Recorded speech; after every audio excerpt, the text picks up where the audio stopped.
tosekelaki na mosolo ya mboka Kongo ekoki tofungwani miso lelo tomoni bozoba nyonso tosali po ya kobongisa Kongo aveni ebongi tosala moto nyonso ata mwana Kongo ya mosolo mpembe ya nzoku Kongo ya bwanya kasa ya mbila Kongo ya makasi moto ya nkoi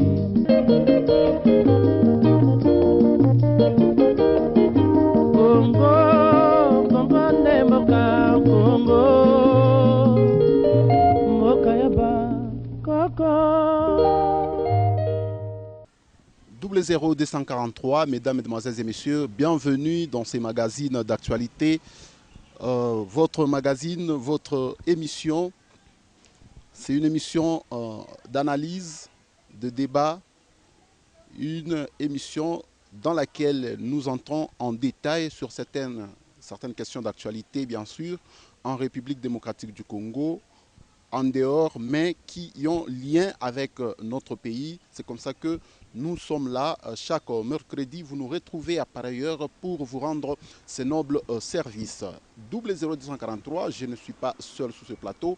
Je reçois un invité qui va devoir analyser quelques questions de l'heure en République démocratique du Congo ainsi que sur le continent africain. Je reçois Frédéric Amani. Monsieur Frédéric, bonsoir. Bonsoir et merci pour l'invitation. Monsieur Frédéric Amani, vous allez bien? Très bien, oui. Nous sommes très heureux de vous recevoir sur ce plateau de 00243. Le plaisir est partagé. Voilà, c'est avec monsieur Frédéric Amani que nous allons devoir décortiquer l'actualité. Et monsieur Frédéric Amani, pour une brève présentation, je sais que vous êtes chercheur en relations internationales. Je voudrais que vous puissiez un peu le dire un peu plus pour que les gens savent à qui ils ont affaire dans cette émission ce soir. Merci beaucoup pour votre question. Je préfère me limiter peut-être là-bas. Je suis Frédéric Amani, chercheur en sciences politiques et relations internationales à l'Université de Lubumbashi, et également aussi à l'École supérieure de la gouvernance économique et politique, ECOPO, œuvre des Salésiens de Don Bosco. Aussi dans certains centres de recherche, mais je préfère me limiter là-bas et merci pour la courtoisie dans la présentation. Merci beaucoup, monsieur Frédéric Amani.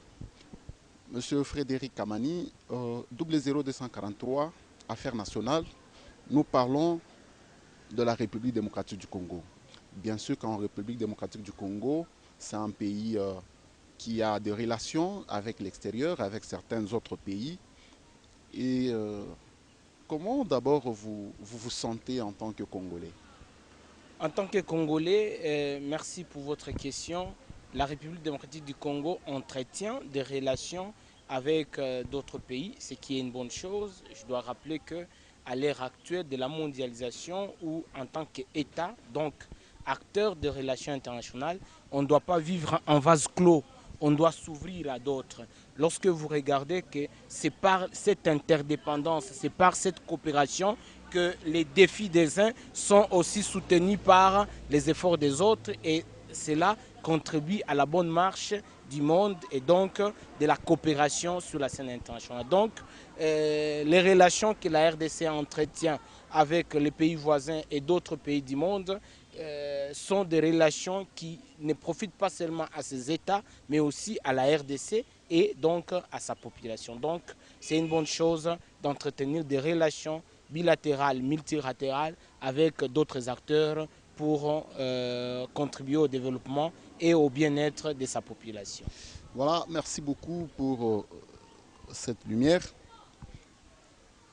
Il y a plus de 2 semaines, le président de la République, Félix-Antoine Tshisekedi, a fini son mandat en tant que président de l'Union africaine. En tant que chercheur en sciences politiques et surtout dans les relations internationales, comment évaluez-vous le mandat que le président de la République, Félix-Antoine Tshisekedi, venait d'effectuer à la tête de l'Union africaine? Bien, merci beaucoup pour votre question. J'aimerais d'abord relever ou rappeler les contours qui a permis à ce que le président Félix soit désigné comme président en exercice de l'Union africaine durant son mandat 2021-2022. D'abord, quand le président Félix entre ou arrive au pouvoir en 2019, il montre cette volonté d'ouvrir la RDC ou de permettre à la RDC de jouer un rôle sous l'échiquier africain et sous l'échiquier international. Dois-je rappeler qu'il y a peu de temps, la RDC entretenait des relations un peu tumultueuses avec non seulement ses voisins, mais aussi avec des partenaires. Ses partenaires. Et quand le président Félix arrive au pouvoir, il arrive avec cette volonté de renouer avec cette coopération. Il a fait la ronde presque des 9 voisins de la RDC et aussi d'autres pays pour chercher tant soit peu à renforcer ces liens de coopération qui existaient jadis, mais qui étaient interrompus. C'est ainsi que cette relation de bon voisinage a existé encore.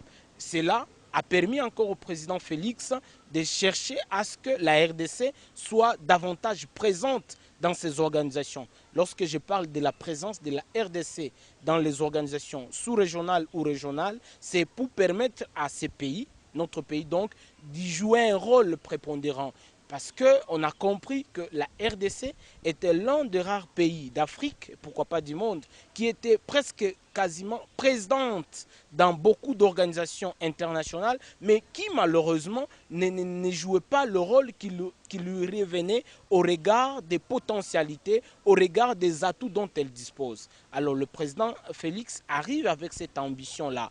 Et bien, quelques temps après, il a été élu ou désigné par ses pairs africain, président en exercice de l'Union africaine en remplacement du président sud-africain Cyril Ramaphosa. Et autant d'objectifs, de visions qui l'accompagnaient pour matérialiser la vision d'une Afrique unie, la vision d'une Afrique développée. Et au regard, encore, on doit le souligner, des réformes qui ont été initiées par le président rwandais Paul Kagame, qui en était le coordonnateur et qui avait présenté un rapport.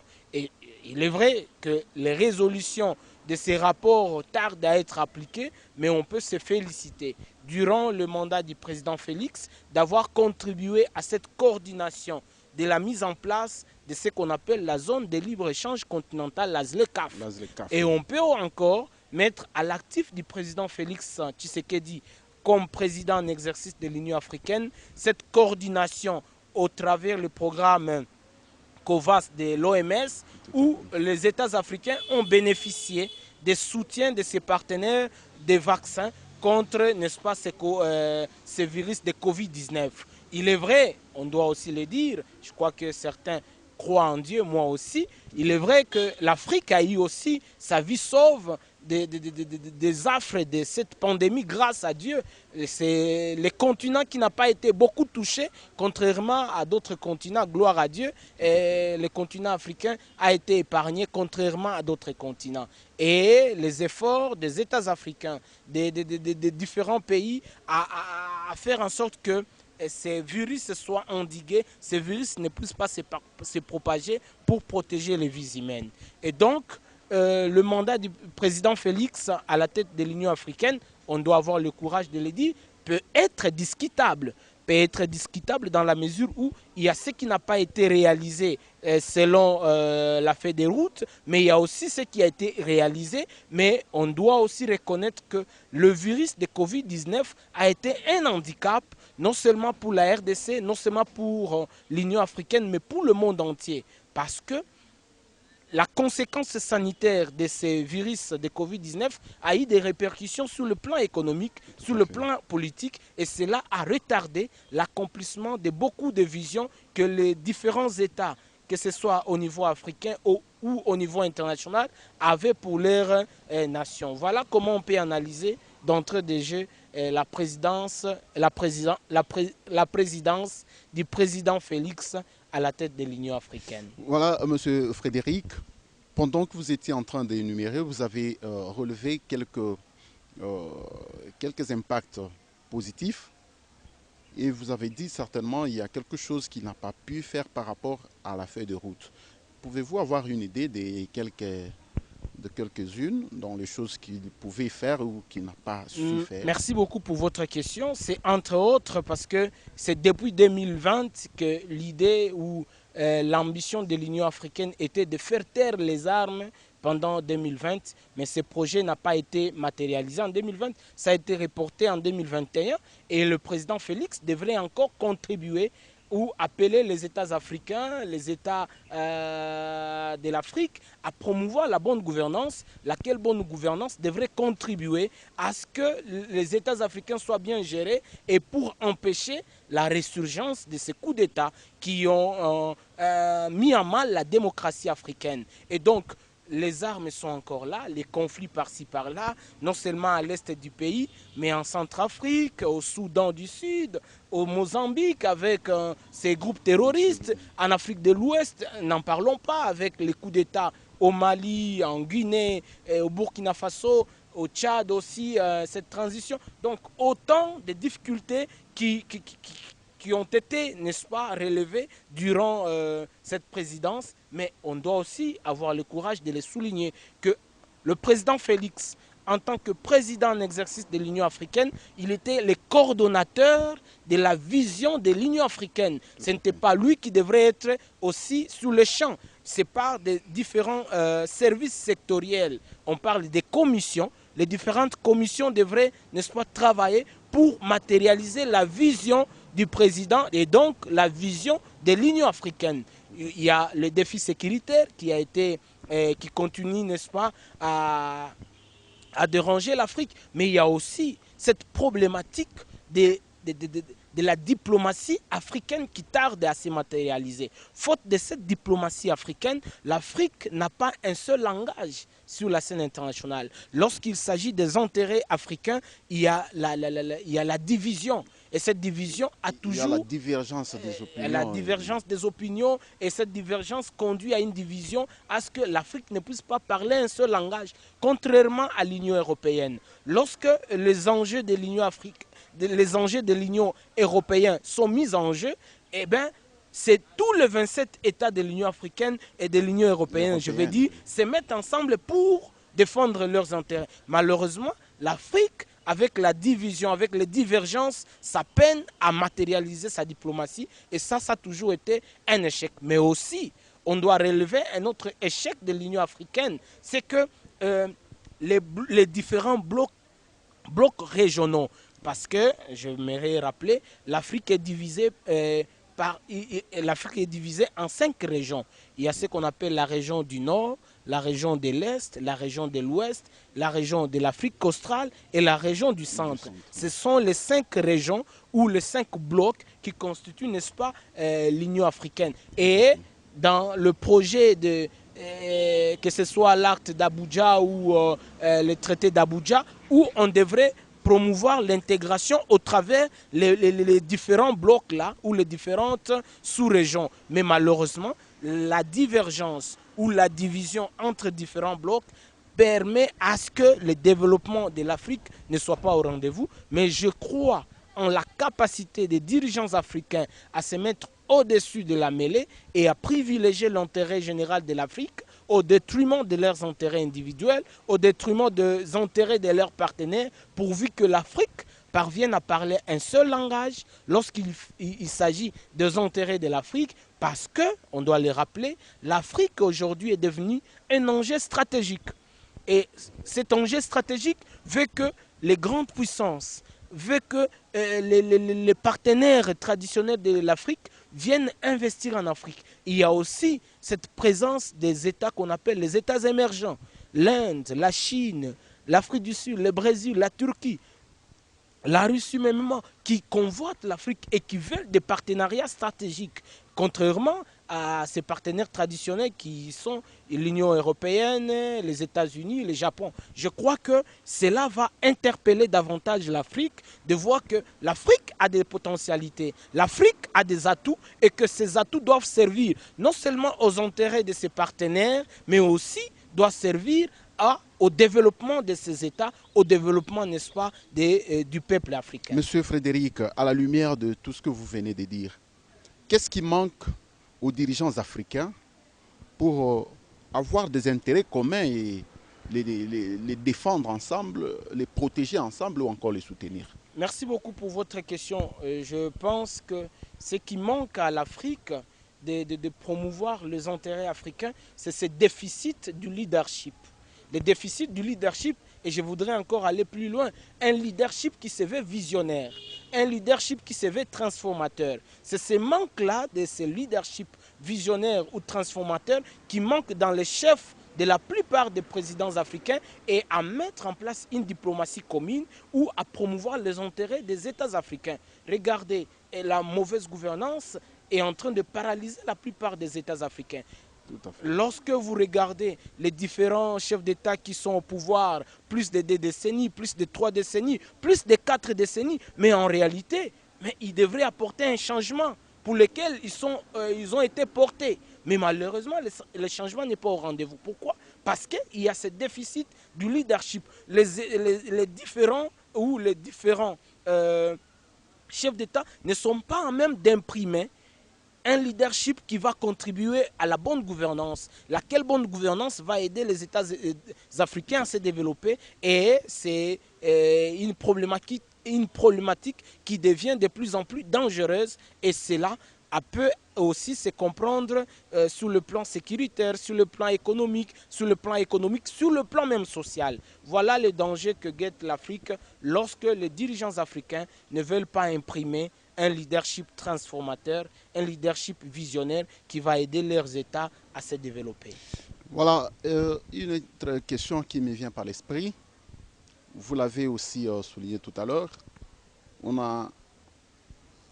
L'Afrique est en train de vivre sous une secousse par rapport au coup d'État. Et il y a une certaine opinion qui pense que tous ces coups d'État sont commandités par l'extérieur de l'Afrique, voulais-je dire. Comment analysez-vous ce fait? Les récurrents coups d'État dont souffre l'Afrique depuis ces derniers temps.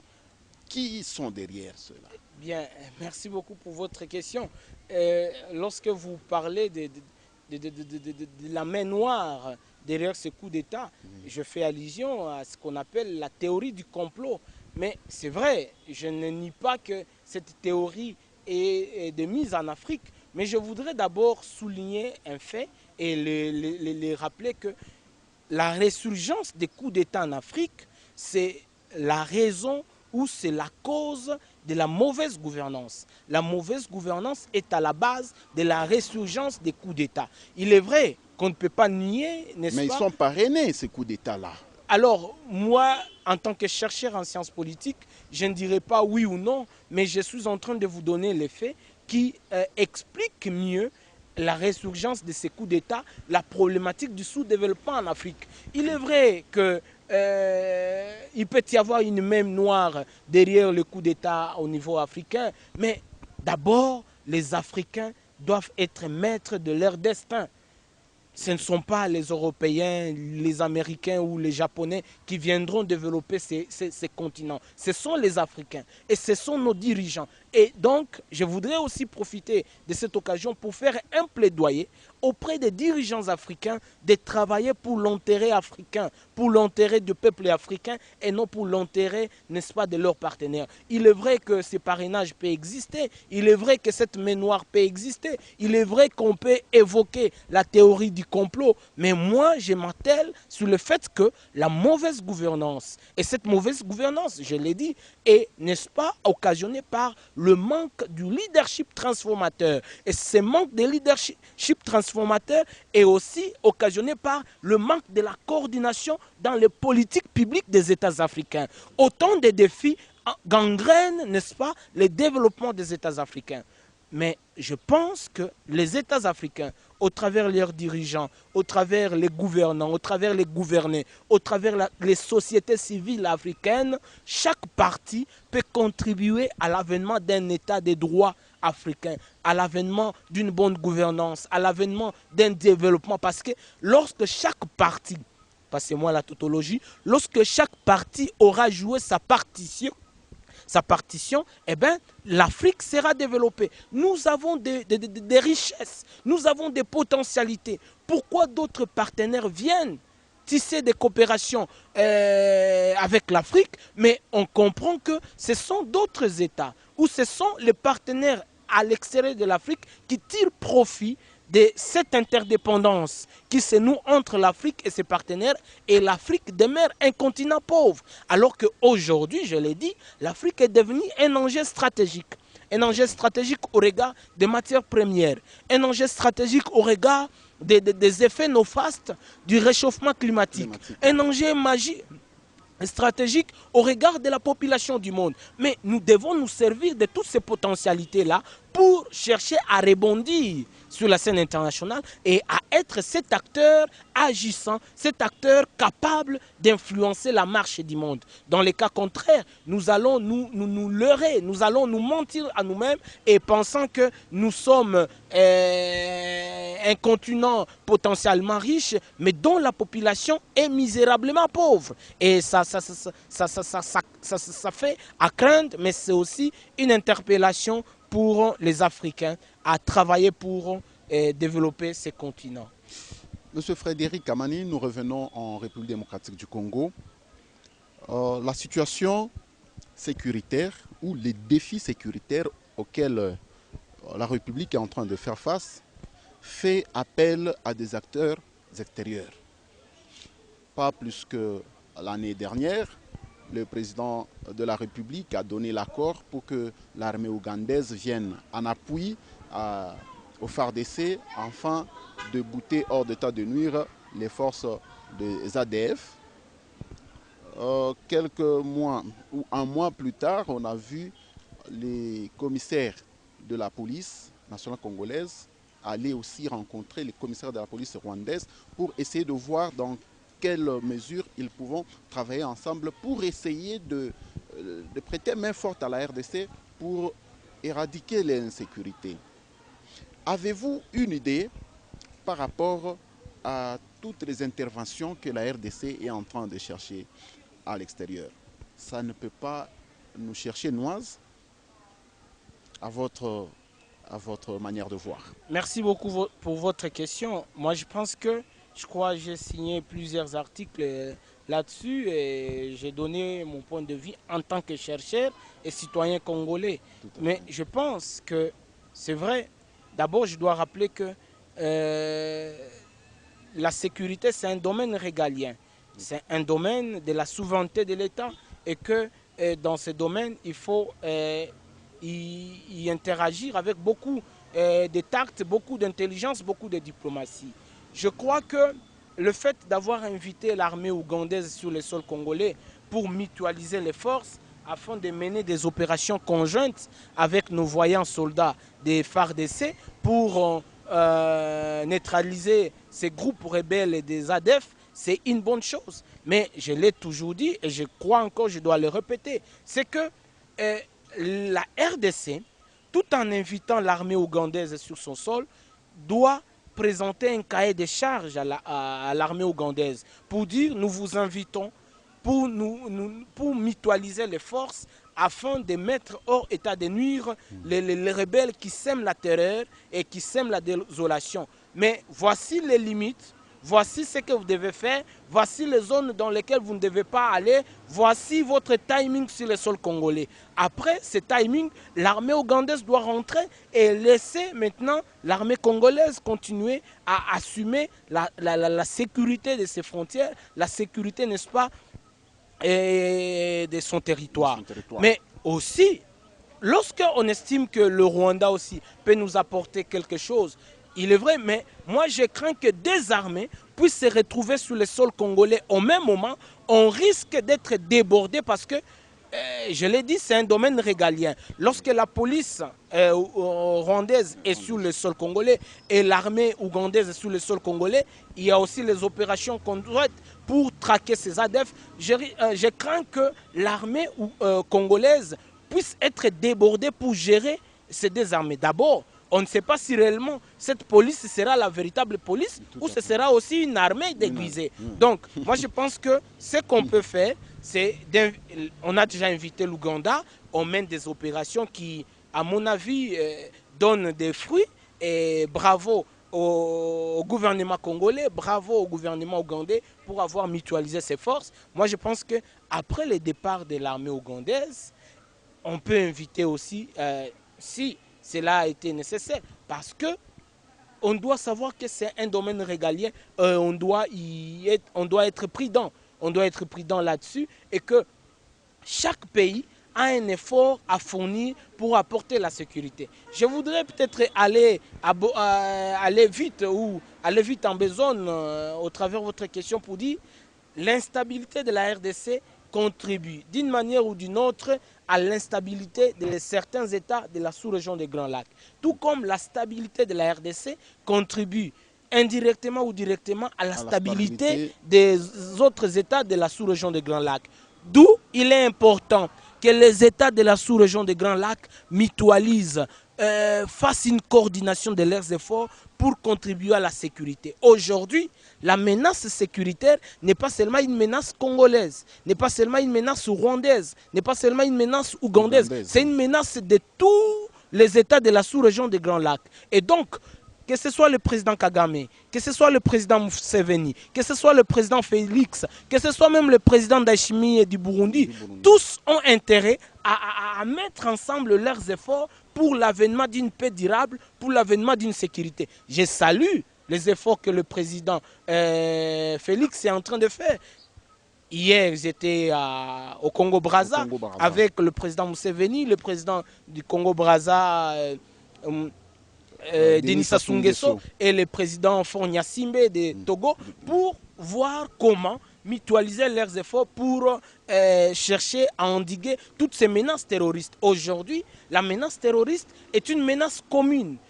Aucun pays actuellement n'est épargné de cette menace. Aujourd'hui, peut-être c'est récurrent en Afrique de l'Ouest, mais aussi en Afrique de l'Est, avec au niveau de l'Est, parce qu'il a été démontré que les ADF, c'est une branche des groupes terroristes. Et donc, il faut qu'il y ait une coordination des efforts pour mettre hors état de nuire ces malfrats. Dans le cas contraire, on risque de peiner à commencer à mener une guerre parce que, comme vous le savez, les djihadistes ou les terroristes mènent ce qu'on appelle une guerre asymétrique. Et cette guerre asymétrique est dangereuse actuellement. Même les États-Unis, regardez les débâcles des États-Unis en Afghanistan, regardez les chaos qui a été sémé en Libye avec l'intervention de l'OTAN. Et donc, aujourd'hui, il est plus qu'urgent que les États de l'Afrique et à l'occurrence de la sous-région des Grands Lacs mettent leurs efforts ensemble pour éradiquer ces groupes terroristes. Ce n'est plus le moment de s'accuser mutuellement. Ce n'est plus le moment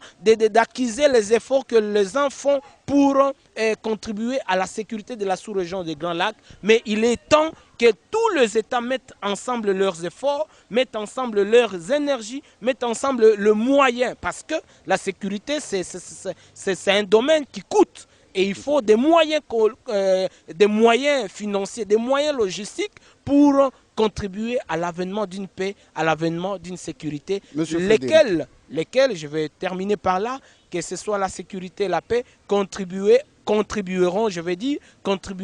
à ce que les projets de développement soient matérialisés. Voilà comment on peut comprendre votre question. Voilà, Monsieur Frédéric, regardez, vous manifestez le souci que les Africains puissent faire une coordination de forces pour essayer de lutter contre l'insécurité dont ils seraient en train de faire face. Mais regardez l'arrêt de la Cour internationale de la justice. Comment analysez-vous? Est-ce que c'est tombé à point nommé? Est-ce que ça vient décourager les forces qui nous viennent déjà en aide, puisque les forces rwandaises viennent en aide au FARDC? Est-ce que cela vient décourager ou bien... Merci beaucoup pour votre question. La Cour internationale de justice, qui est un organe de l'ONU, de l'Organisation des Nations Unies, a rendu son jugement invitant l'Ouganda à verser à la RDC 325 millions de dollars. Eh bien, je crois l'avoir dit dernièrement, c'est que c'est à la fois un sentiment de joie, mais aussi une déception. Joie, pourquoi? Parce qu'au moins, ça contribue à la victoire diplomatique de la RDC en amenant ou en appelant la CIJ, la Cour internationale de justice, en condamnant l'Ouganda et en l'invitant à verser à la RDC ces montants-là, on peut se réjouir et dire que c'est une victoire. Mais une déception dans la mesure où, parce que la RDC voudrait que l'Ouganda lui verse 11 milliards de dollars. Tout à fait. Un montant ou une somme que l'Ouganda a estimé être exorbitante. C'est vrai. Mais moi, je pense que par rapport à la vie humaine, parce que la vie humaine est sacrée, quelle qu'elle soit pour les Congolais, qu'elle soit pour les Européens, la vie humaine est sacrée. Et donc, même les 11 milliards, au regard de l'importance de la vie humaine, c'est encore insignifiant. Mais on peut se réjouir parce que ce jugement peut aussi décourager d'autres États qui s'adonneraient à cette pratique. Je devais aussi rappeler ici que c'est depuis, pour parler français belge, c'est depuis 1999 que sous Laurent Désiré Kabila, que la RDC avait saisi la Cour internationale de justice. Et c'est en 2005 que l'arrêt a été rendu. Mais il fallait que les deux États, donc la RDC et l'Ouganda, s'entendent sur le montant à verser. Mais faute de l'entente entre l'Ouganda et la RDC, c'est la Cour qui vient de décider que l'Ouganda verse ces montants-là de 325 millions. Mais je pense que cela constitue aussi une arme de dissuasion vis-à-vis des autres pays qui se donneraient à cette pratique. Et je vais aller plus loin pour dire que les conflits en RDC, que ce soit le conflit de 1996 à 1998, parce qu'il y a eu des conflits de 1996 à 1998 et de 1998 à 2003, alors ce conflit a impliqué plus de 9 pays.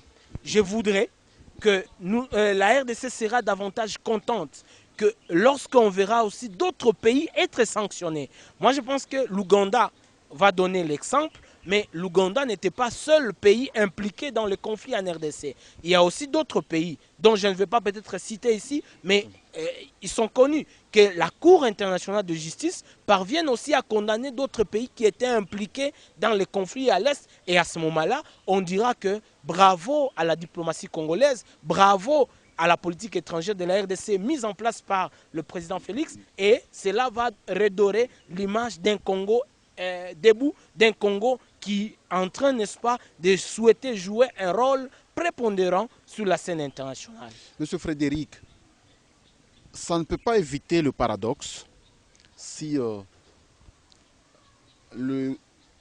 l'arrêt de la Cour internationale de la justice intervient au moment où l'armée ougandaise est encore sur le sol congolais en train de prêter main forte au Congo. C'est alors que l'arrêt de la Cour internationale de la justice vient de tomber. Ne pensez-vous pas que ça va jouer encore au paradoxe? Eh bien, voilà, je vais comprendre cette question parce que la présence de l'armée ougandaise actuellement sur le sol congolais n'est pas une présence frauduleuse, c'est une présence officielle. Il y a eu l'accord de la RDC d'autoriser l'entrée, voyez-vous, alors que dans l'ancien temps, c'était une invasion, voyez-vous, et que cette invasion doit être sanctionnée. Aujourd'hui, je vais peut-être dire, l'Ouganda, au travers de son armée, est sur le sol congolais parce que c'est officiel, c'est connu.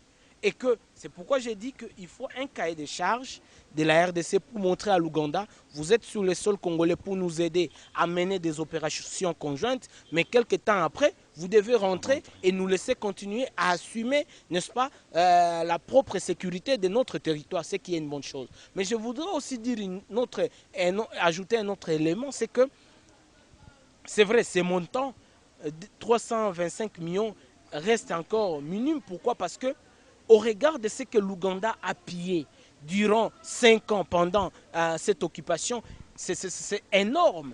Les minéraux qui sont là-bas, les minéraux stratégiques, l'or, les diamants, les bois.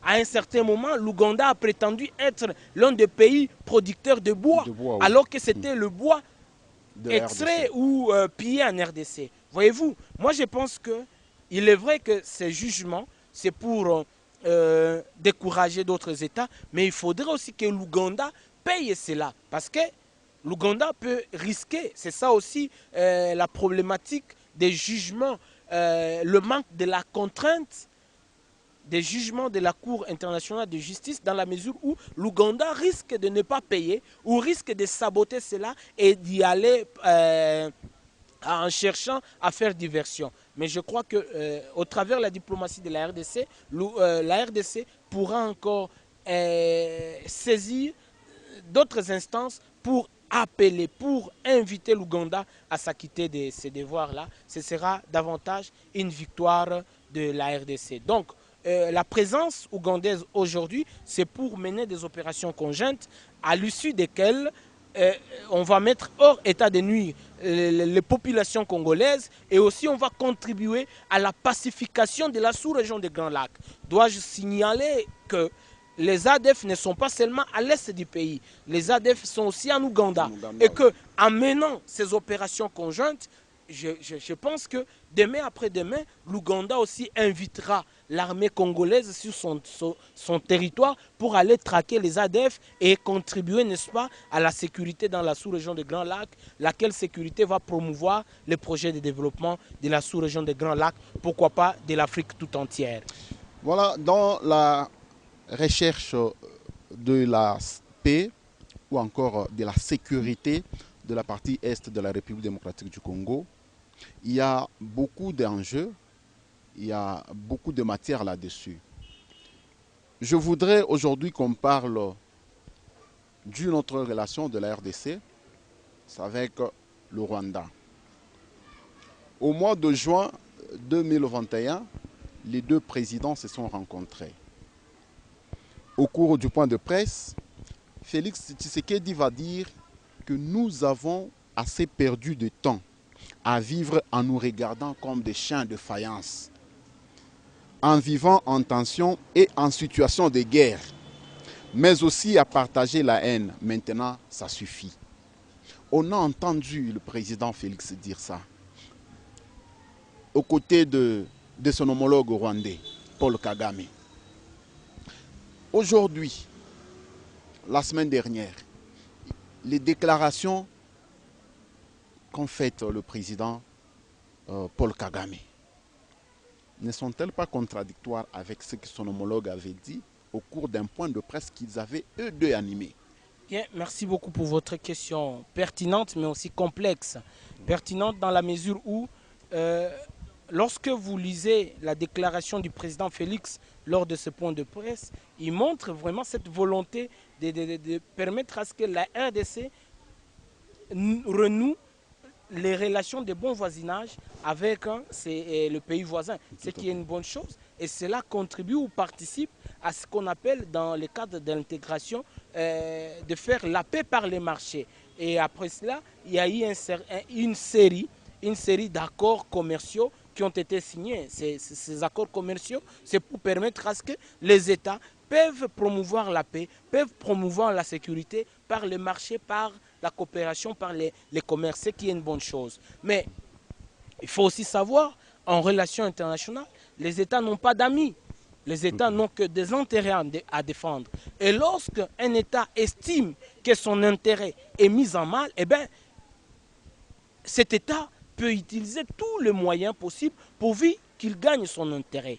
Alors, on ne doit pas penser que en nouant des relations de coopération avec tel État, on devient ipso facto ami. Il est vrai que chaque État veut y tirer son intérêt. Mais par rapport à votre question, les déclarations du président Kagame, c'est vrai. Le président Kagame peut avoir raison ou a raison lorsqu'il s'inquiète de l'insécurité à l'est, comme je l'ai dit, l'insécurité ou la sécurité à l'est du pays, de la RDC, contribuerait d'une manière ou d'une autre à l'insécurité ou à la sécurité dans l'un ou l'autre pays de la sous-région des Grands Lacs. Et en tant que président du Rwanda, il peut s'inquiéter de cette insécurité à l'est. Mais moi, je pense que le président Kagame ferait mieux s'il présentait une feuille de route à ses homologues de la sous-région des Grands Lacs pour dire, voilà, ça fait plus de 20 ans que l'insécurité perdure dans la sous-région des Grands Lacs, à l'occurrence à l'est du pays de la RDC. Mais voici la feuille de route que je vous propose. Appliquons cette feuille de route pour contribuer à la paix. Mais malheureusement, chose que le président Kagame n'a pas encore fait.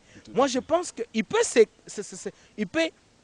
s'étonner de voir qu'il y a la MONUSCO en RDC, plus de 20 ans, que les efforts de la MONUSCO ne contribuent pas vraiment à l'avènement d'une paix durable. Mais le président Kagame peut présenter cette feuille de route au président Félix, au président Museveni ou aux États de la sous-région des Grands Lacs pour dire voilà ma feuille de route pour contribuer à la paix, à la sécurité dans cette sous-région des Grands Lacs. Mais cela ne se présente pas sous forme d'intimidation parce que... Eh bien, c'est ça. Peut-être le président Kagame souhaiterait obtenir quelque chose et qu'il veut y passer par cette intimidation. Mais je voudrais aussi évoquer une chose, c'est que les déclarations des nombres d'États sont des déclarations à prendre avec beaucoup de sérieux, avec beaucoup de prudence, parce qu'on l'a vu sur d'autres cieux, juste une déclaration a conduit à une escalade, à une rupture des relations diplomatiques. Donc le président Kagame ou d'autres présidents de la sous-région des Grands Lacs ou les présidents africains, ils doivent aussi chercher à mettre un peu d'eau dans leur vin, parce qu'une moindre déclaration peut conduire à une rupture des relations diplomatiques, ce que je ne souhaite pas, ou à une escalade, ce que je ne souhaite pas non plus. Mais je crois qu'il est temps maintenant d'unir les efforts pour contribuer à la paix et à la sécurité. Trop, c'est trop. 20 ans, plus de 20 ans que la région des Grands Lacs et à l'occurrence l'Est du pays est meurtrie et en guerre. Il est temps que la communauté internationale s'élève. Il est temps que les partenaires de la RDC s'élèvent pour unir les efforts et pour contribuer à la paix. Aussi longtemps que l'Est de la RDC sera en insécurité, aussi longtemps les pays voisins seront aussi en insécurité. Donc, les États de la sous-région des Grands Lacs, les partenaires de la RDC, ont intérêt à contribuer à la paix, ont intérêt à contribuer à la sécurité pour continuer à promouvoir une coopération gagnante-gagnante et laquelle coopération va aider les États à se développer. Merci beaucoup pour cette lumière, chers téléspectateurs. Pour vous tous qui nous regardez sur la télévision pour tous, vous nous suivez au travers les réseaux sociaux, vous nous regardez sur Facebook, vous nous regardez sur YouTube. Nous sommes dans 00243 Affaires nationales. Nous recevions ici Frédéric Amani. Il est chercheur en sciences politiques, calé dans les relations internationales. Vous l'avez suivi, c'est une émission qui s'avère aussi pédagogique puisqu'il y a beaucoup de matières que nous venons de recevoir. Merci beaucoup, M. Frédéric. Je vous en prie. Mais cependant, nous poursuivons avec l'émission. Mais je voudrais qu'on prenne aussi un aspect politique. Dans l'aspect politique, concernant la feuille de route politique de la République démocratique du Congo, concernant la feuille de route de la CENI 2022-2024, la CENI prévoit le 6 avril prochain les élections de gouverneurs et vice-gouverneurs. Après la succession des motions et destitutions de ceux-ci, donc il y a eu une succession de motions de défiance de gouverneurs et autres. Finalement, la feuille de route prévoit les élections le 6 avril prochain pour les gouverneurs et vice-gouverneurs. Elle prévoit également les élections en 2023 et tout en présentant certaines contraintes. Et elle a fini par dire que les élections ne seront possibles que si les contraintes sont surmontées.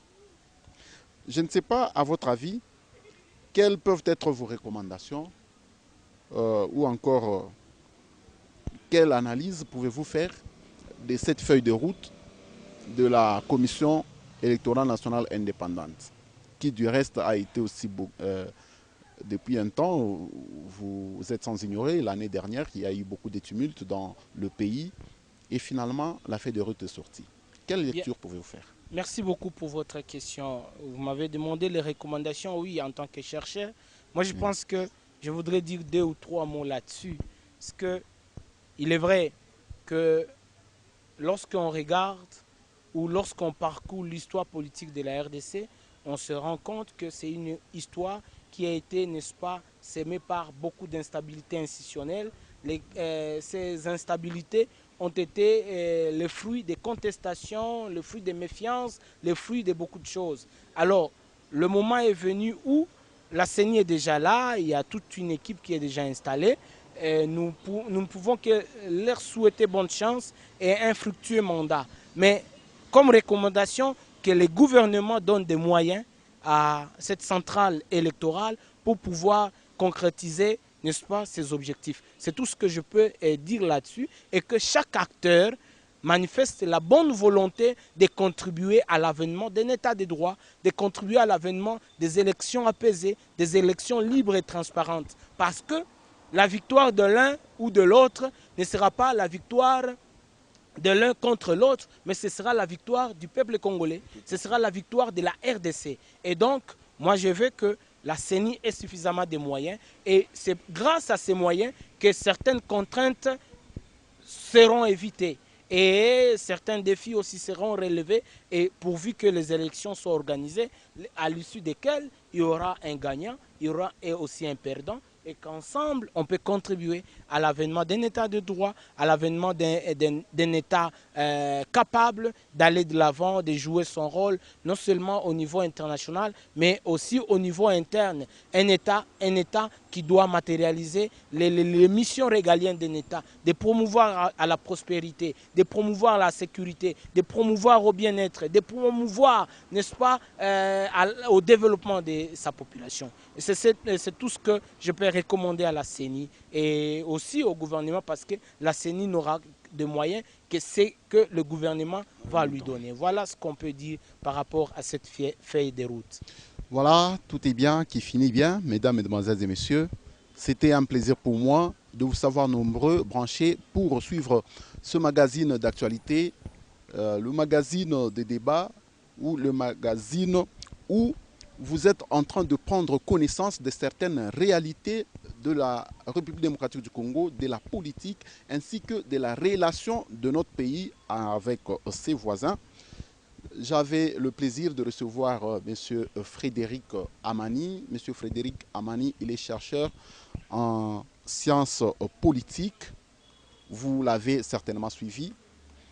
Pour vous qui nous suivez sur YouTube, le mieux serait de vous aimer, vous partager, vous abonner même sur notre chaîne, de sorte que vous ne soyez pas en retard de toutes les questions d'actualité que nous sommes en train de décortiquer. Vous êtes sur Facebook, faites la même chose, aimez, commentez, partagez même, de sorte que vous ne puissiez pas être en retard. Et pour vous qui nous suivez à la radio 097 34 43 925, vous nous faites parvenir vos inquiétudes, vos préoccupations sur ce numéro-là. Vous voulez le WhatsApp, c'est les 081 80 53 004.